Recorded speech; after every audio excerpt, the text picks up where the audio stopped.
Which means for each means die.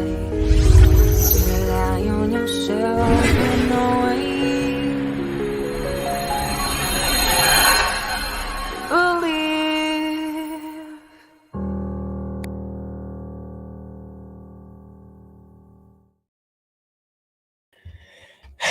Good morning, everybody. Apologies for missing yesterday.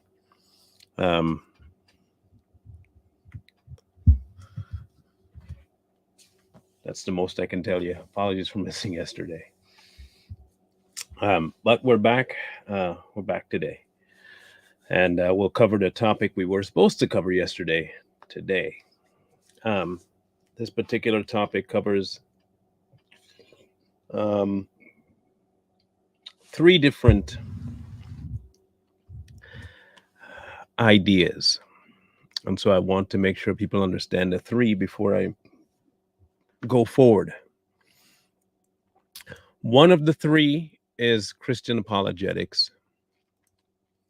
The second of the three is our responsibility when it comes to um, driving points home when it comes to the gospel. And the third one is slightly clarifying, although I'm not going to harp on it, this concept of the lost tribe and where it applies, because I know there are some, not naming names, who still feel somehow they are of said tribe. So thank you, Nadia. I just want to make sure something is told here. In any case, here we go. Hope you guys are ready, because I am. Missed you guys yesterday. Circumstances were as they were, so I decided not to go live. And it was good that I didn't, because it gave me time to figure some stuff out. So it was good. So let's begin with the first. Okay. Let's go with the first. In Matthew chapter 10, verse 5 and onwards.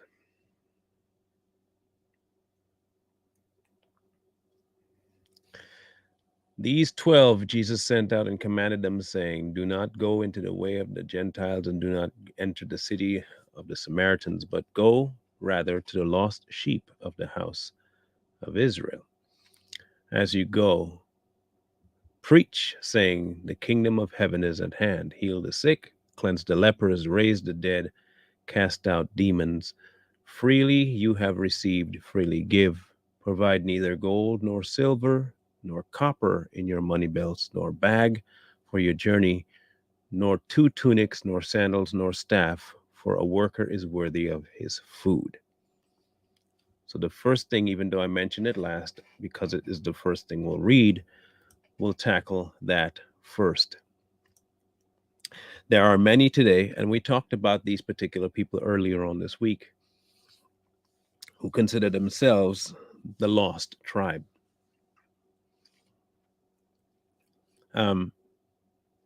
For you to be considered that today, these 12 would have to come to you. For you to be considered the lost house, you would have to been visited by these 12.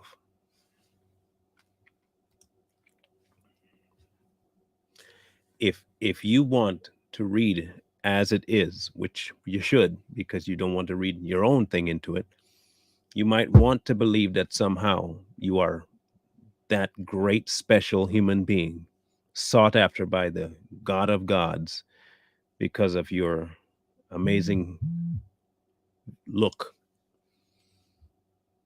I'm going to be the bearer of good news to you that you're not special, just because of how you look. You would have to been visited by these 12.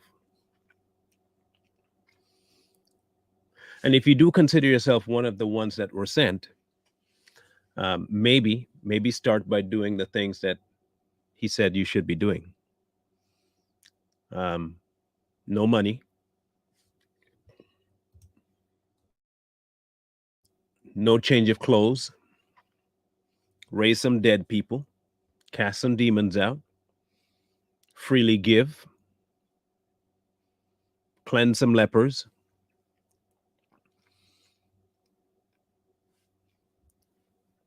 I'm just saying, if you're going to go whole hog, go. Be legit about it. But no, instead you spend money on looking a certain way, gold tunics. Huh? Okay, I'm just saying. All of this will lead somewhere here in a minute, but understand this. The kingdom of God is not monetary. And this goes for others as well who are not of that ilk. I'm speaking specifically to people who love pushing as money being the lead operator in their business. Give me money. You got to give, giveity give.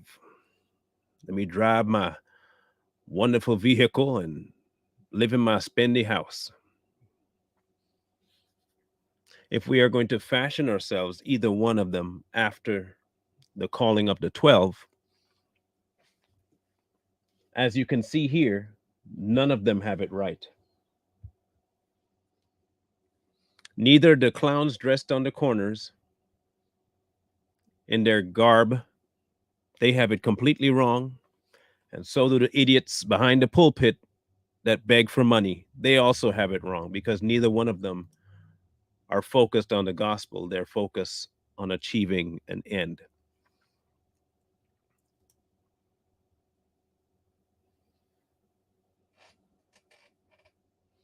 Just saying.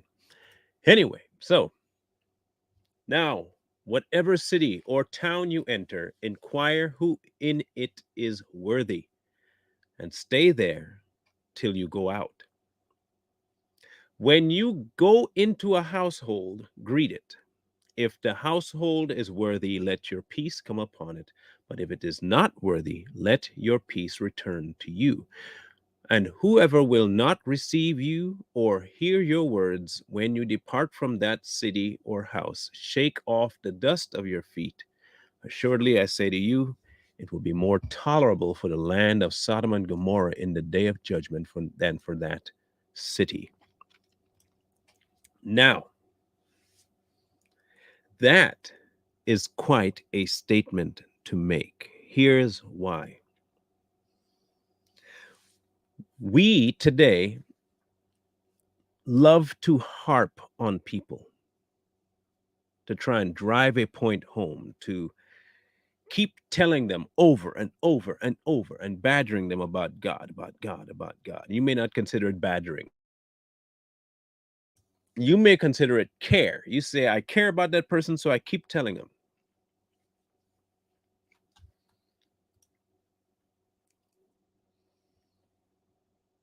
The problem with that is that you are now thinking the way Abraham was wanting to think. What if I could save 10? What if I could save 100? What if I could save 5? What if I could save?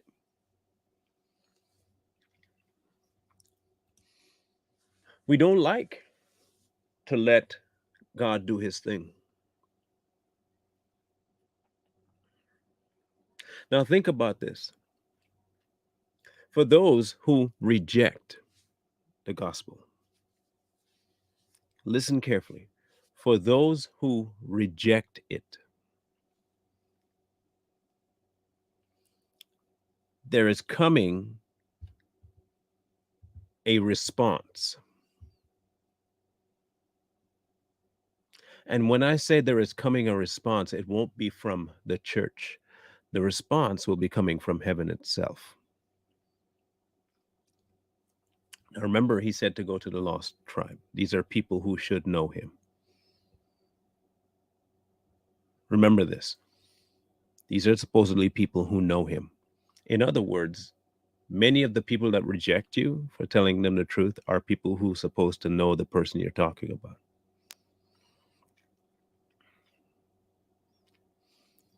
We don't want to admit to this.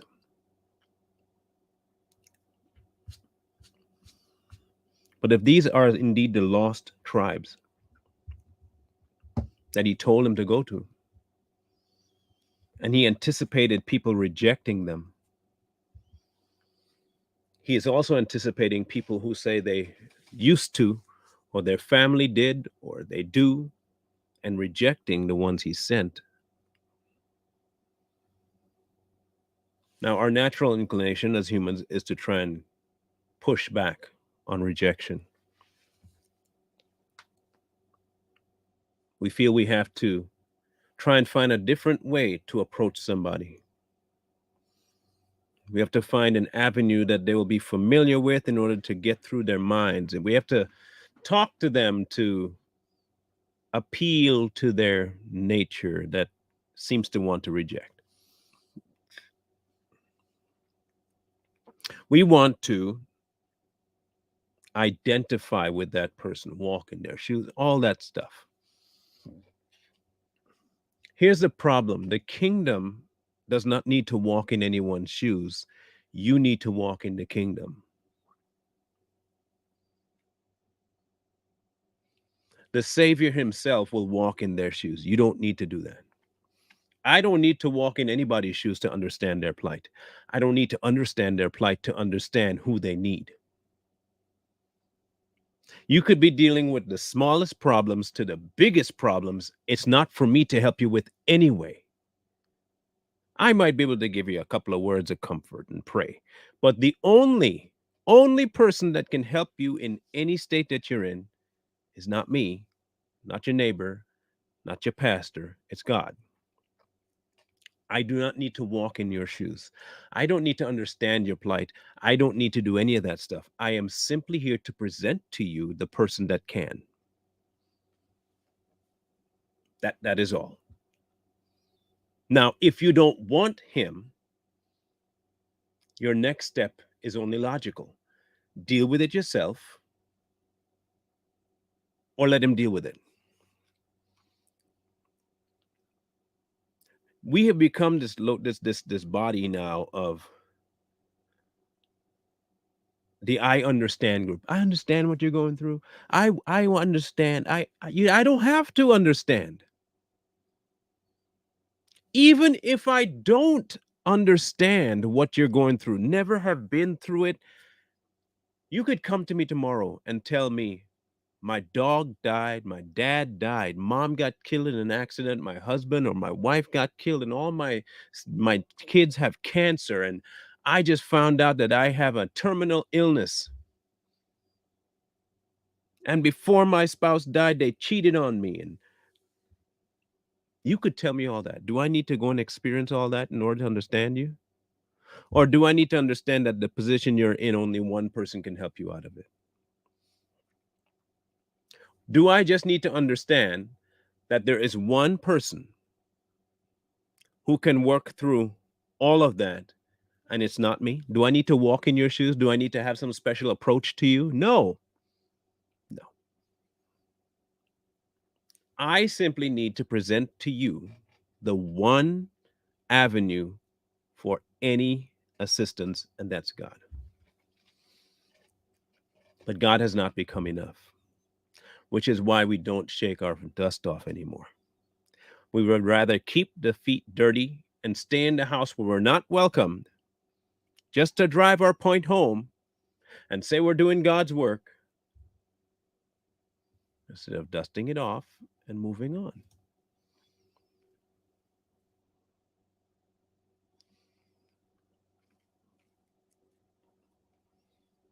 Now, let's say we applied the 12 being sent out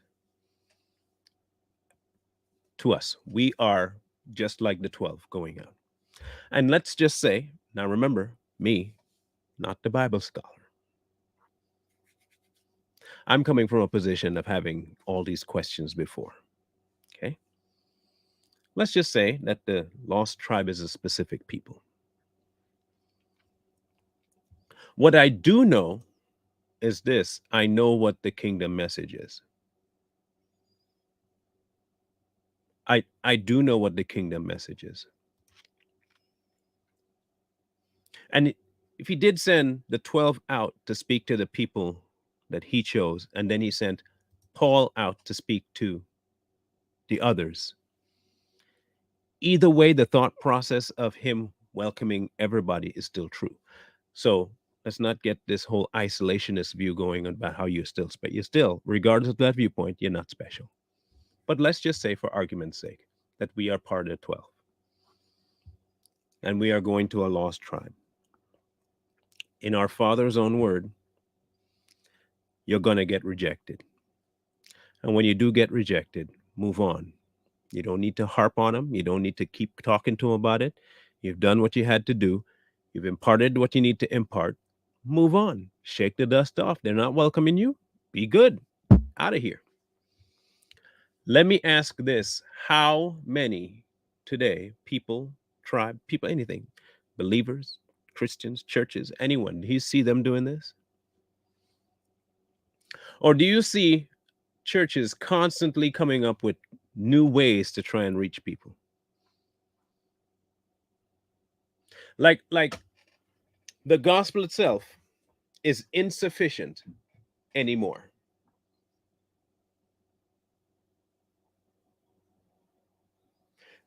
The only reason I'm talking about this is because we think we can do a better job at being God than God can.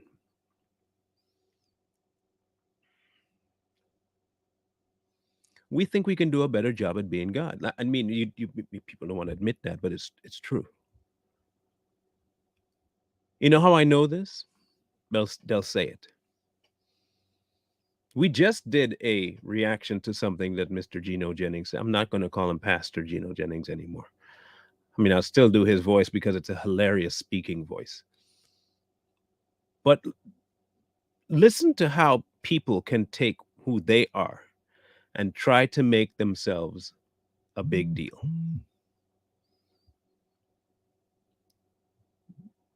You have the nerve to say you are going to do more than Jesus did because you read a certain passage and refuse to go into exactly what he was meaning because you want to take your own meaning to it because you value yourself more than anything else. You believe that you can do greater works than Jesus did.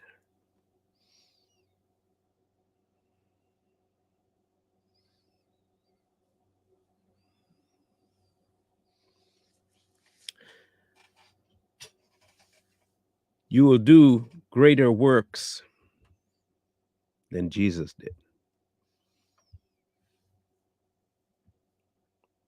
Not in type, in amount, because of time. But people don't want to admit to certain things because they have to exalt themselves. If you want to go listen to the entire thing, go listen to the entire thing, and you'll hear him saying that he is one of the special stars. And there's no one greater in the church than him, than apostles. And he cannot possibly be an apostle because he was never witness to Christ. But he himself says that he is an apostle because God showed up and talked to him directly, face to face. Not my words, his.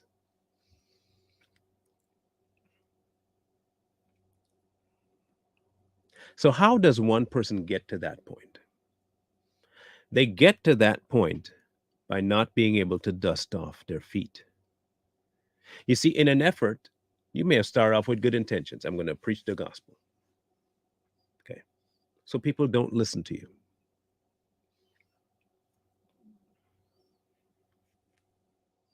Yes, it was recent, as recent as last year.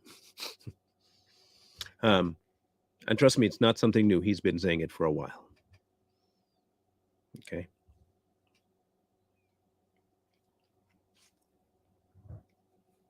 So you start off, you want to do something good.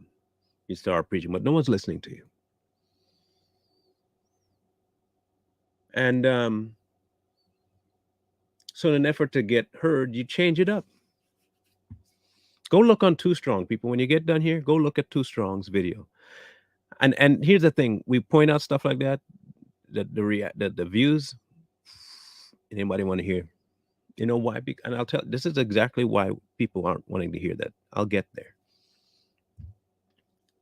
So you change it up to try and get people to hear you. So what do? You start saying more outrageous things. And the more outrageous things you can say, the more ears are going to come, oddly enough. They come out of the woodworks to hear this crazy stuff. He's what? Wow. Whoa. Wow. Woo. Wow. And pretty soon you realize that, hey, the more outrageous stuff I say, the more people hear me. Maybe now they'll hear the gospel. But you don't realize by that time you've stopped preaching the gospel and you start preaching yourself. This is what happens when you don't dust off your feet and try to make your delivery of the message more important than the message. When you make your delivery of it more important than itself, than the message, you've lost the message. You've lost it.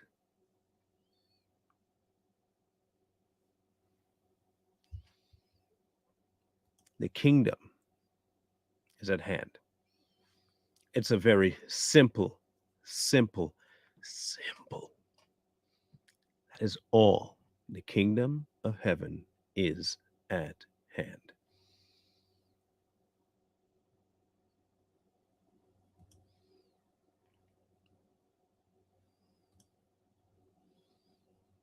Now, when Paul, now they consider this particular apostle a true apostle. They consider him one of the first apologetics guy. Now, for those of you who don't know what Christian apologetics is, it's a defense of the gospel or a defense of Christianity. Now, I want people to be clear about something. The only thing that you have to give an answer is for your faith. Your faith. I don't have to defend Christianity. I don't. I don't have to defend Christianity. I defend my faith. When you can't do that, it's because you don't have a relationship with God to defend. You see, when I have a relationship,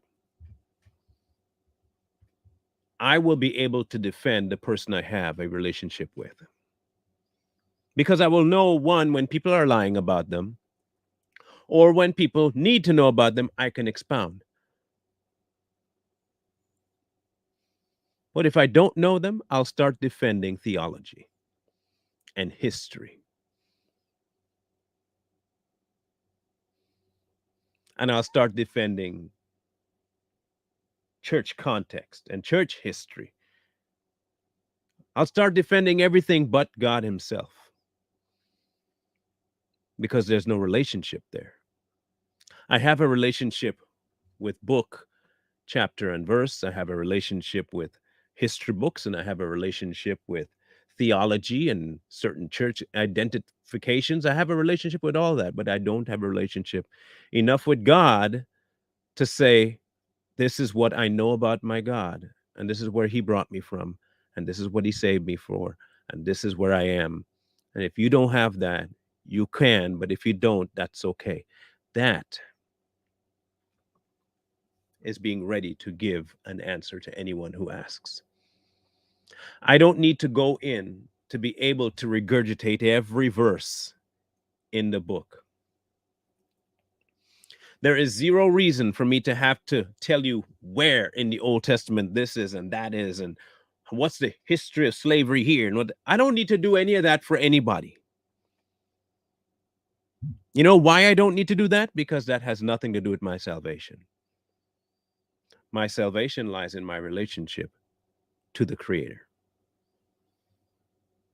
And I should be able to give an answer for my relationship, for my following God. I can give defense of the Catholic Church. I can give defense of the Baptist Church. I can give defense of the Council of I can give defense of the Hebrew. I can give defense for all kinds of man-made stuff and call it whatever I want. He never asked us to do this.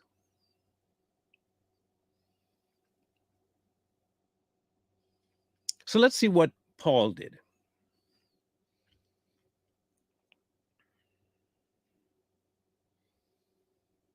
Okay, let's find out what Paul did.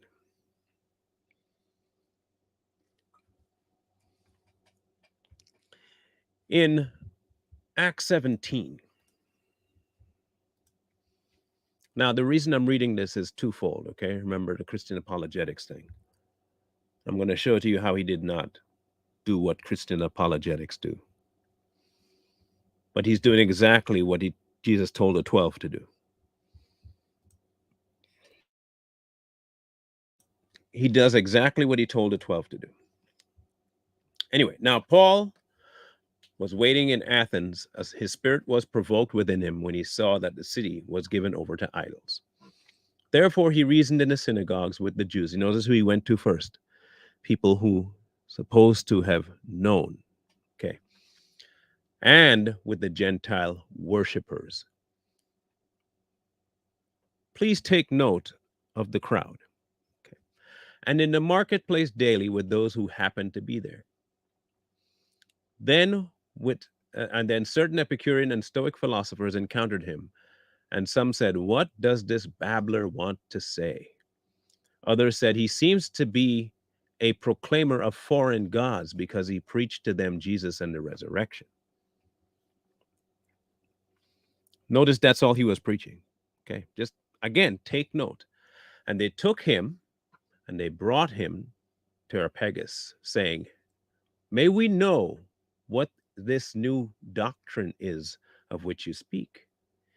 You are bringing some strange things to our ears." Now, before I go any further, he went to a location that had Jews and Gentile worshipers.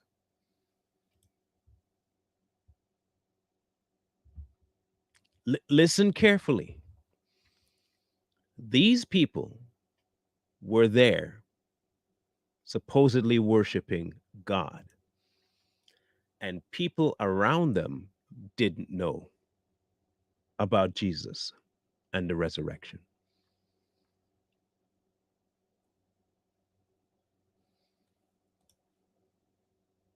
I want to know how that was even remotely possible at first. But I also want to know how you can call yourself a worshiper and not doing the very first thing that the one you worshiped actually asked you to do.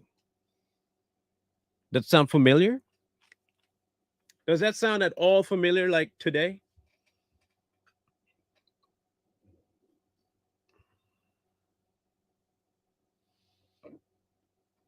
Yeah, we love God. We love God.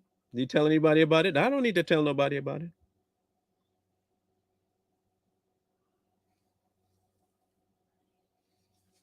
It's kind of interesting to me. And what you're saying sounds strange to us. We ain't never heard that before. Okay. Therefore, we want to know what these things mean.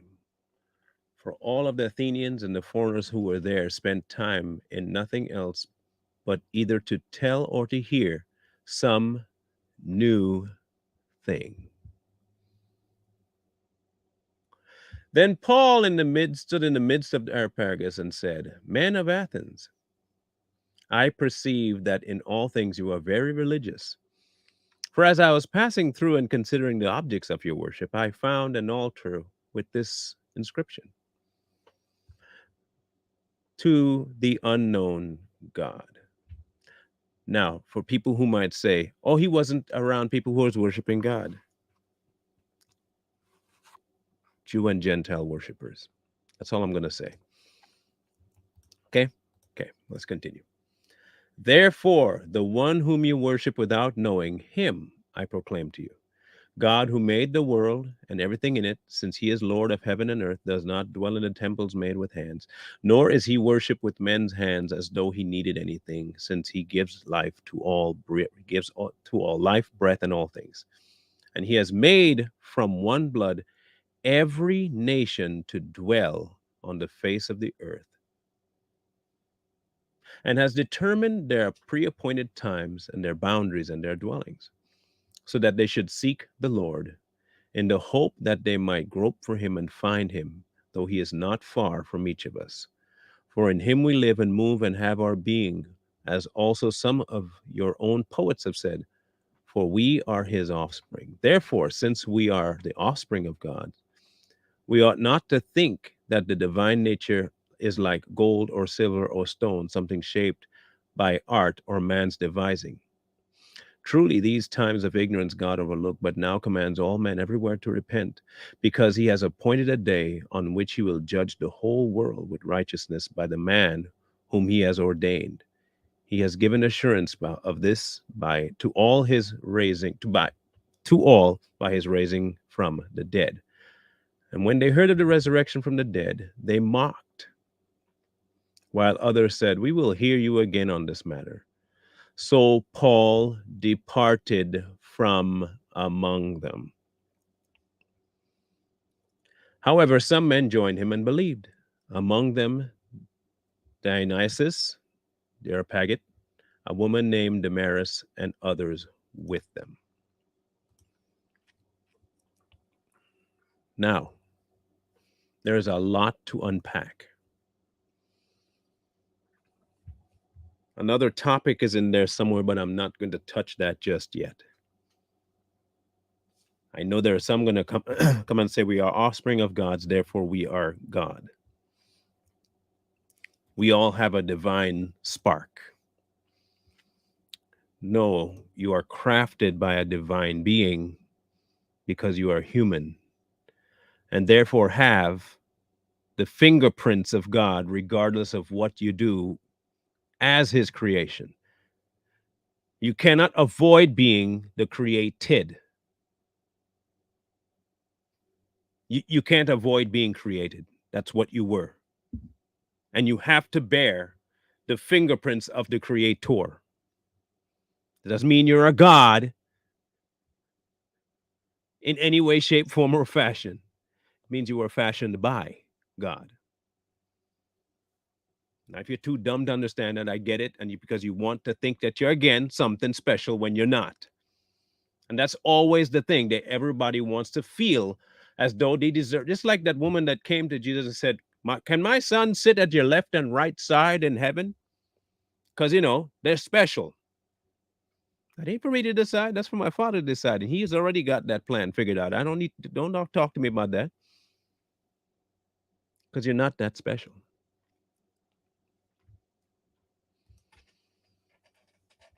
The only location that makes you special is his son. Being in his son grants you the same special location that his son has. And that is called before the throne. You want to be special? Get in the son.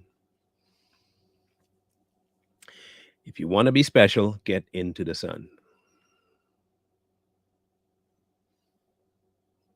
And it ain't that difficult.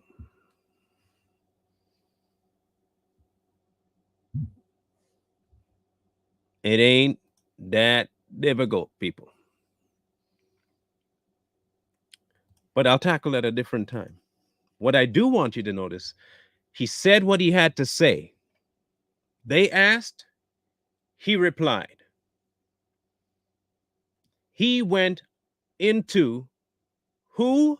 God was, what his intent is, and what's coming. And he was done. After they heard of the resurrection of the dead, some mocked him, while others said, "We will hear you again on this matter." So some listened, some didn't. So Paul departed from among them. Paul didn't stand in the middle and try to reiterate what he said. Paul didn't try to say, well, ask me some questions about what he didn't do any of that. Paul didn't waste time with them. Who heard, heard. Who didn't, didn't. Who mocked, mocked. Who scoffed, scoffed.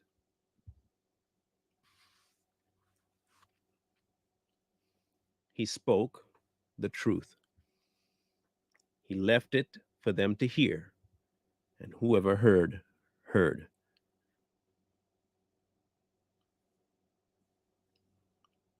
Why is it so difficult? Why is it so difficult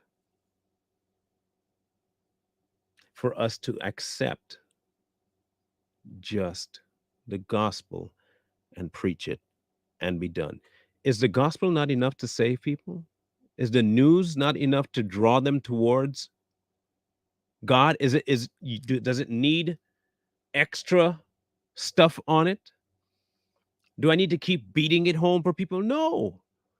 You hear me say people all the time, if you don't want to believe, don't believe. If you don't want to follow, don't follow. It ain't nobody begging you to do it. When people come in here trying to say, well, why this? Well, if you don't want to hear it, don't hear it. It's really that simple. I don't have anything to add. I don't have anything to it is what it is. And you don't have to like it.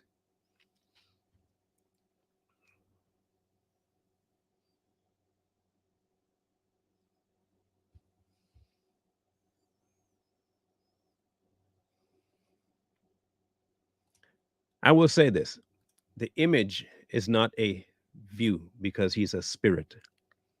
It's not this, it's a spirit. We were crafted in his image as mankind. Okay, people will say, well, he must be black.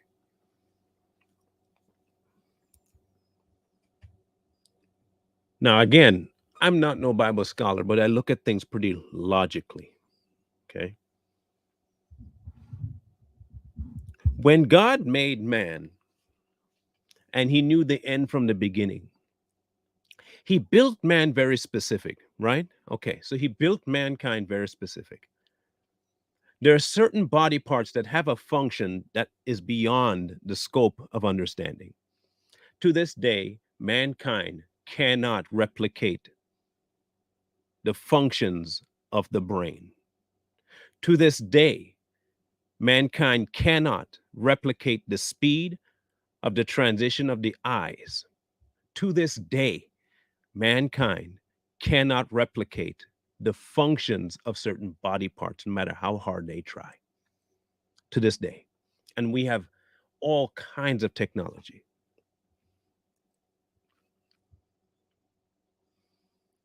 The heart, the lung, the brain, the eyes, the hands, the feet.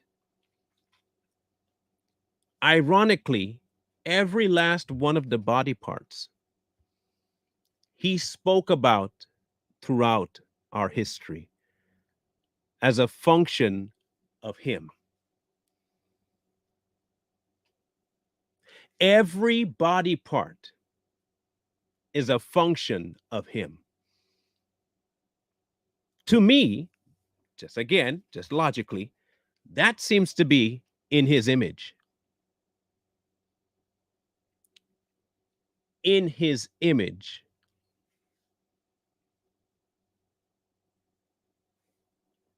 Now, everyone, again, because they have to feel special, has to create for themselves a extra caveat to fit. The same way we are in God's image when we join with Christ, because now God sees us through his son.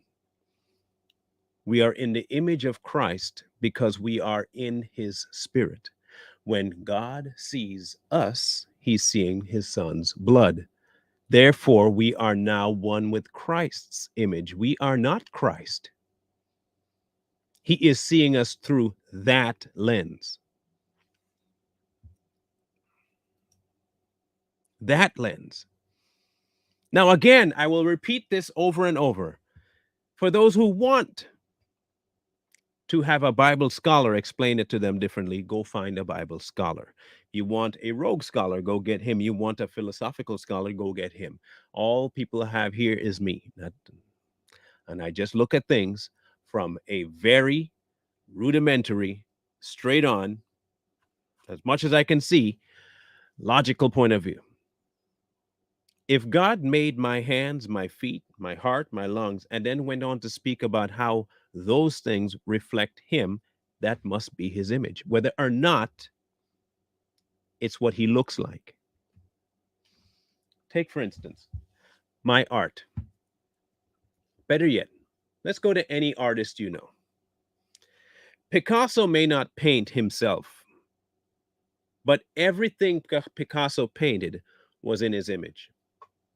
It bore the resemblance of Picasso's personality. You can tell a Rembrandt from a Michelangelo because brush strokes from Rembrandt to Michelangelo were complete, even though they looked as though they were done by the hands of a master, you knew which master did what. You look at a Degas versus a Michelangelo, you will know they're not the same artist. They have a very specific brush use. They loved certain colors.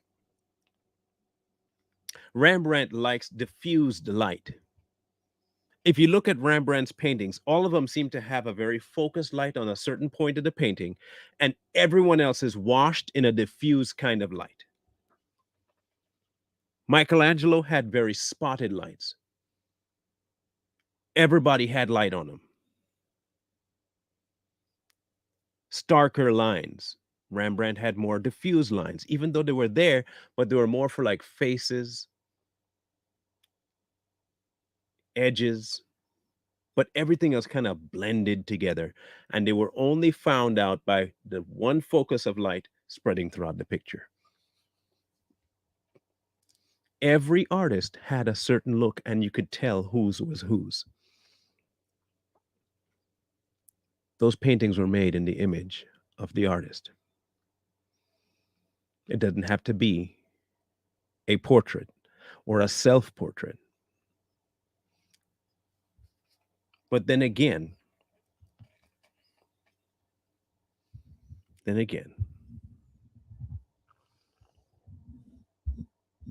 don't see Michelangelo, or you didn't see him at least, trying to tell everybody his secrets. Either you took the painting or you didn't.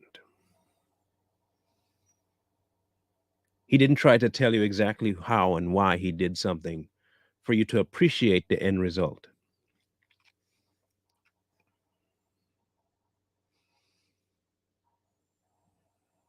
I like Monet.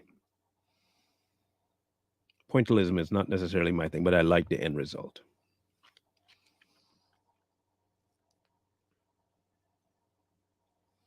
Now, hear me out.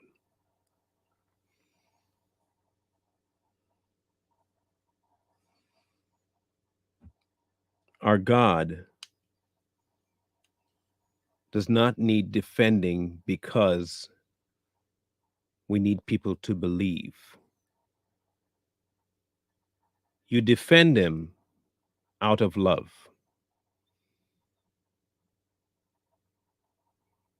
That is the only way we defend. When people rise up to speak ill about the one you love, you speak up. It's a natural reaction. I don't do it in an effort to try and get that person to love me more. It is of a natural reaction. The same way if someone messes with my kid, my natural reaction is to defend. The defense of the gospel is not in the merits of the gospel, but in the love that you've experienced of the Creator Himself, making that gospel real to you. And in turn, you will tell people about the gospel, and the gospel itself, by its own merit, draws you into the relationship with God. And once in that relationship, the gospel is solidified and codified as real. And when it becomes real, you realize you don't need anything but it. There isn't anything more to add to it. I don't need to go asking God about why don't you accept this and why don't you accept that and why. Because He don't. It's not Him. I don't need to explain why God does what He does. If God don't explain it, how am I? Okay, hear me. Why am I going to try to explain something that He don't even explain about Himself? Like, come on, people. Come on. He's not big enough to handle this stuff. Are you serious?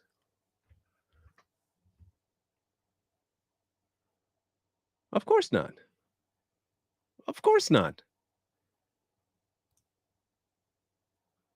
I have watched those people, and it's just antagonizing. Okay? I'm not doubting their zeal to save people. I do understand that they have a want to reach people in their element. Okay? I get it. I get that you want to do that.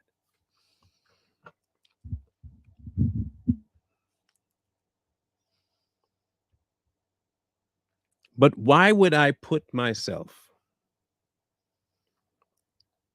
in the midst of their grotesque activity to reach them? You don't, okay, let me ask you this. You don't think that folks like that know what they're doing?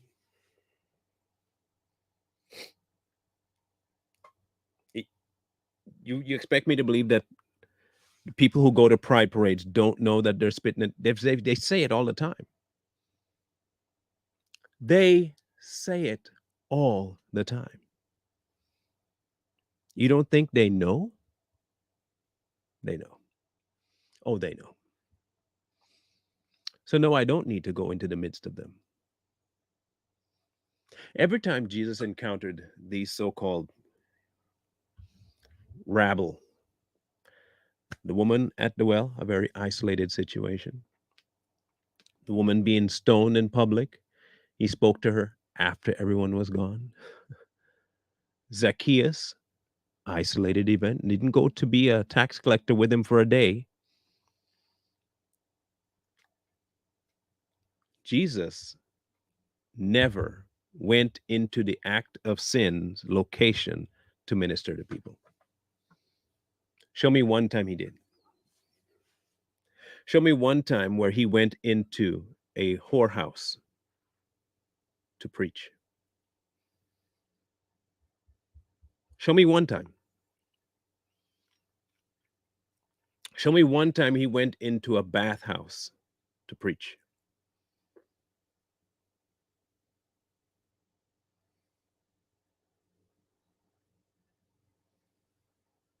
Didn't do that. He didn't have to.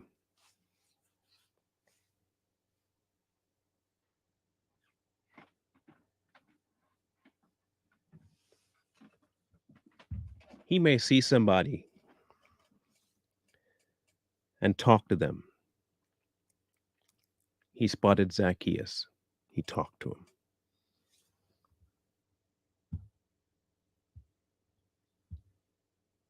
We are the only ones that feel we have to go into sin to find sinners to bring them out of sin. We ain't barely just got out of it. We want to dive back in there to try and that's not our job.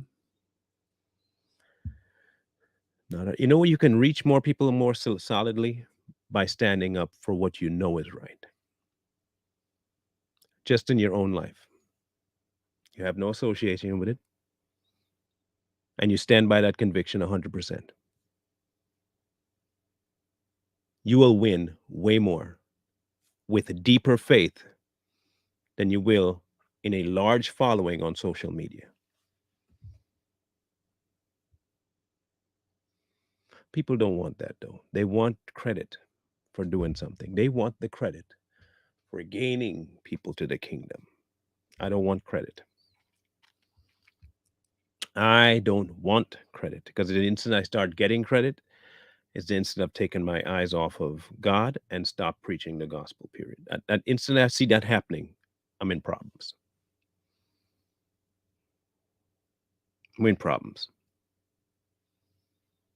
Big problems. Dust your feet off. There is no need, none, and I mean none in the clearest sense I can. There's no need to badger somebody with the gospel.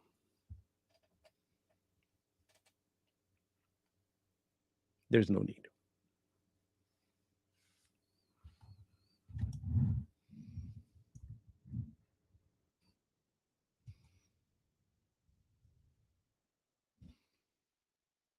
You know why I say that? This is why I say that. Grab it for you.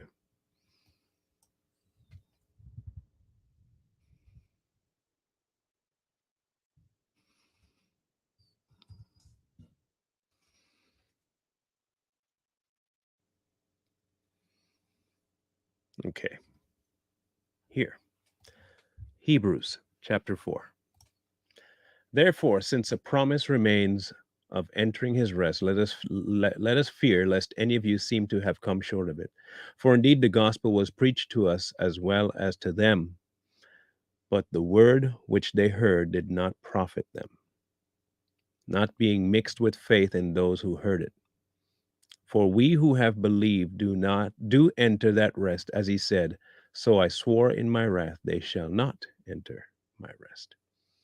Although the works were finished from the foundation of the world, he has spoken in a certain place of the seventh day in this way, and God rested on the seventh day from his work, and again in this place, they shall not enter my rest. Since therefore it remains that some must enter it, and those to whom it was first preached did not enter because of disobedience. Again, he designates a day, saying in David, today, after such a long time, as has been said, today, if you will hear his voice, do not harden your hearts. For if Joshua had given them rest, then he would not afterward have spoken of another day. There remains therefore a rest for the people of God. For he who has entered his rest has himself also ceased from the works as God did from his. Let us therefore be diligent to enter that rest, lest anyone fall according to the same example of disobedience. For the word of God is living and powerful and sharper than any two-edged sword, piercing even to the division of soul and spirit and of joints and marrow, and is a discerner of the thoughts and intents of the heart, not us, the word. And there is no creature hidden from his sight, but all things are naked and open to the eyes of him to whom we must give an account.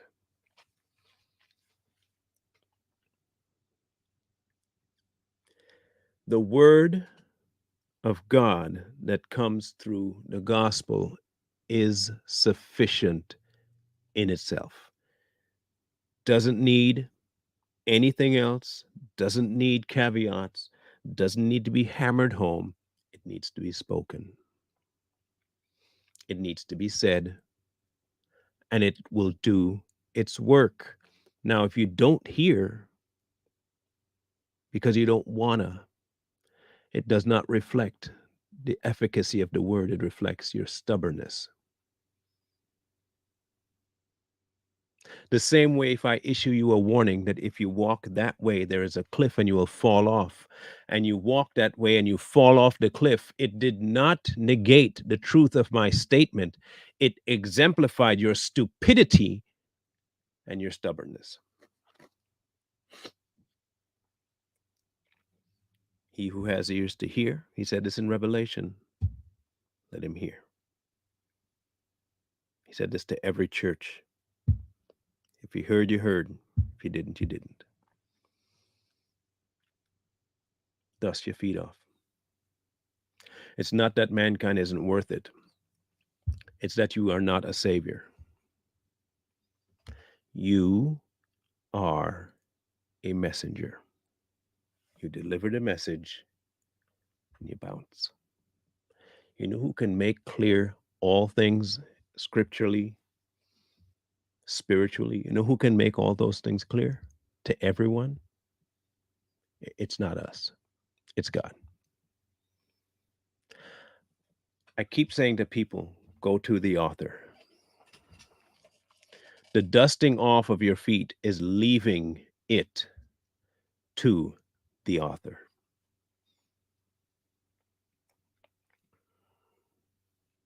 Leave it to him.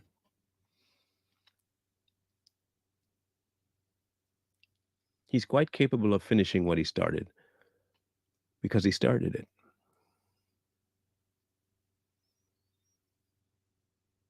Okay? He started it.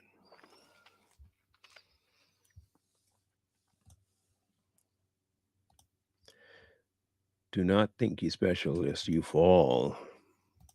Pride. Pride is a crazy thing, people. Very crazy thing.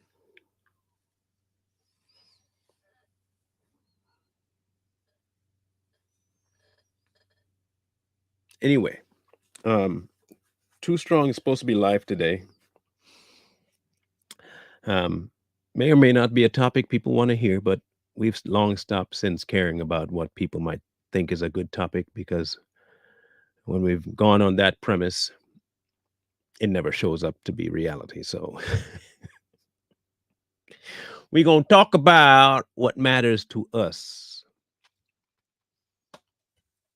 So we'll talk about some stuff going on in Florida today, with a little twist. Well, not a little twist, a very big twist, but a twist I think you'll want to hear. Yeah, I think you'll want to hear this twist. So make sure you join that one. 8 o'clock tonight, Eastern. Savage Patriots are on today. We'll be breaking down that Devin Archer interview with Tucker Carlson. Scrolling at the bottom, for those of you who have already consulted the master,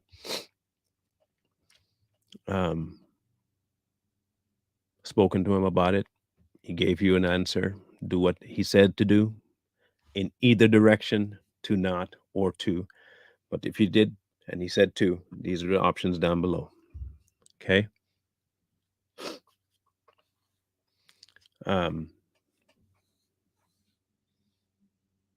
I really do appreciate you guys. We had one more sign up. I think I need to grab that name. Let me grab the name. Every time we have added people, I'll give you names.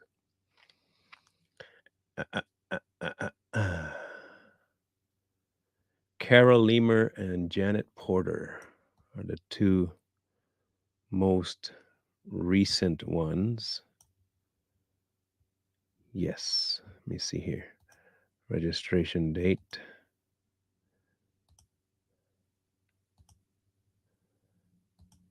Yes. That seems right. July 19th. Yep. So we got a few more people, 2 more people added. So that's good. The numbers are growing. Keep on coming in.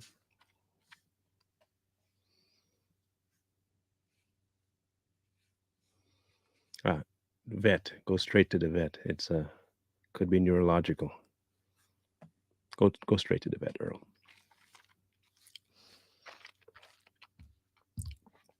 we'll catch up. Oh, don't forget, we also have our Savage Patriots tomorrow at 6 p.m.